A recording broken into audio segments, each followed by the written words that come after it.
À votre avis, c'est quoi ça? C'est une réalité alternative, un voyage dans le temps? C'est une sitcom. Avec 2 Avengers?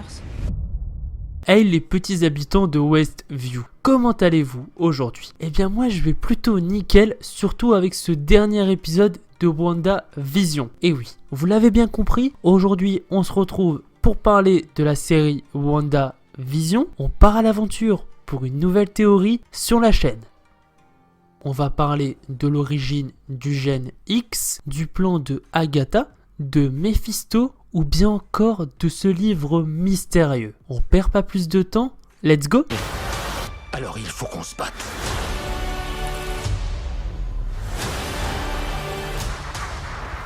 Cet épisode de WandaVision regorge de révélations magiques et très importantes pour la suite des aventures de la phase 4. Wanda, qu'on pensait l'héroïne et à la fois l'antagoniste de sa propre série, il y avait quelqu'un derrière tout ça. Et cette personne, c'était Agnès, la voisine de Wanda, aussi appelée Agatha Harkness. Agatha, on en sait enfin plus sur sa véritable identité et son plan de destruction de la Terre. Agnès répète à plusieurs fois qu'elle a un mari et qui s'appelle Ralph. Mais qui est réellement Ralph? Car on ne l'a jamais vu. On ne l'a jamais encore vu dans la série. Et pourtant, c'est un élément central de la série. Selon moi, Ralph est en fait Mephisto.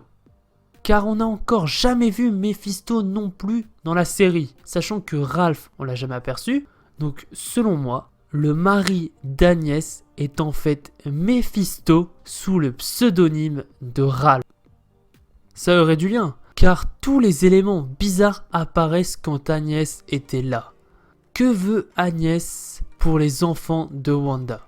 À chaque fois que Agnès est présente avec les enfants de Wanda, il se passe toujours quelque chose de surprenant. Et si Agnès avait aidé à créer les enfants de Wanda avec ses pouvoirs?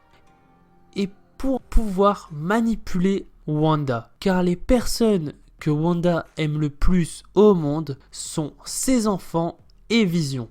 Wanda va passer un acte avec Mephisto pour libérer ses enfants et Mephisto aura à ses côtés la plus grande menace, son plus grand ennemi.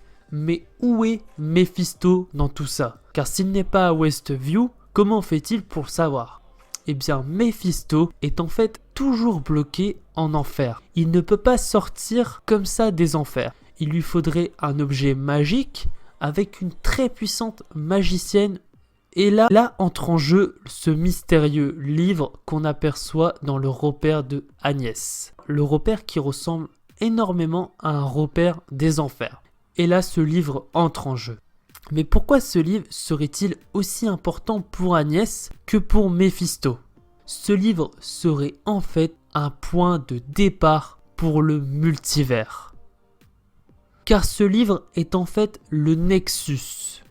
On en fait référence du Nexus dans la publicité de l'épisode 7 de WandaVision. Mais qu'est-ce que le Nexus? Dans les comics Marvel, le Nexus est un point de passage entre les univers, un portail dimensionnel pour voyager à travers le multivers. Grâce au Nexus, on aurait enfin l'entrée du multivers dans le MCU. Cela fait cohérence à tous les futurs projets de Marvel.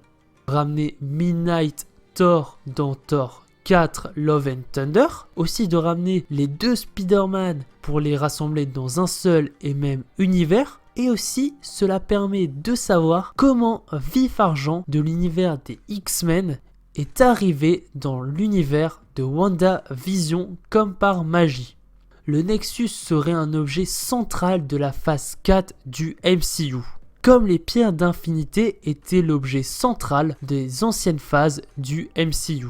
Mais le Nexus est très puissant. Donc je pense que Wanda est l'une des seules personnes à pouvoir ouvrir le Nexus et faire entrer et sortir qui elle veut dans le Nexus. Comme Mephisto qui est par exemple bloqué dans les limbes du MCU.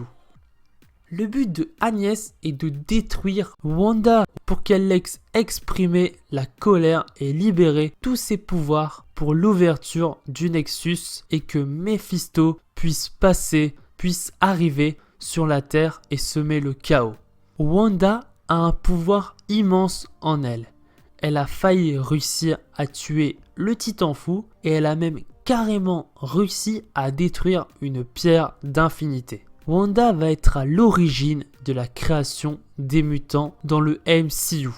Avec toute la puissance qu'elle va utiliser pour ouvrir le Nexus, Wanda va réécrire le code génétique de tous les habitants de Westview.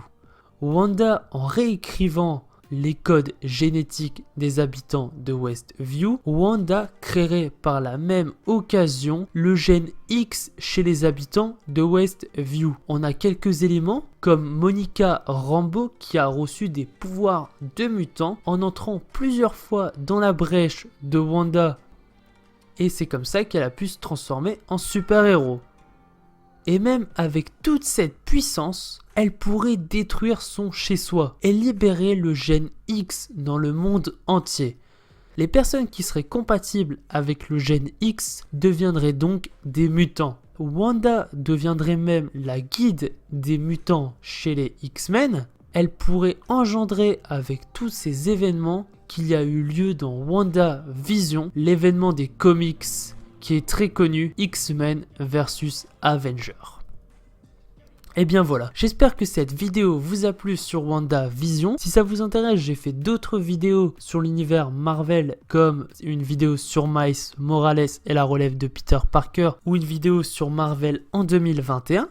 Dites-moi en commentaire vos avis sur cette théorie, et aussi mettez les vôtres dans l'espace commentaires. N'oubliez pas de partager un maximum la vidéo pour la montrer à vos amis et vos proches. Mes réseaux sociaux s'affichent actuellement à l'écran et sont dispo en description. Enfin, abonnez-vous pour continuer à me suivre dans cette merveilleuse aventure. C'était Ciné Show, le cinéman de la situation. Ciao!